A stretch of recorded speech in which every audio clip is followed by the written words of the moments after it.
अमरावतीच्या इरविन चौकात मागील काही दिवसांपासून झाडाखाली गंभीर जखमी अवस्थेत पडलेले राजू महेंद्र डोंगरे वय 35 राहणार शेघाट वरुड हे मृत्यूशी झुंज देत होते।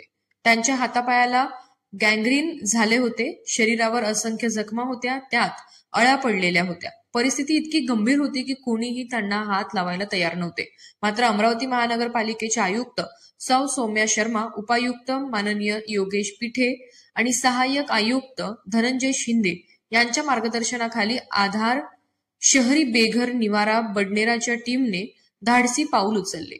निवारा संचालक राजू, व्यवस्थापिका ज्योती राठोड आणि समाजसेवक पप्पू टांक व रवी जावरकर यांच्या सहकार्याने राजूला उचलून जिल्हा सामान्य रुग्णालयात दाखल करण्यात आले।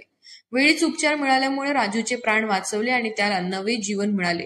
या कार्यामुळे परिसरातील समाजसेवकांनी अमरावती महानगरपालिका व निवारा टीमचे मनापासून कौतुक केले आहे।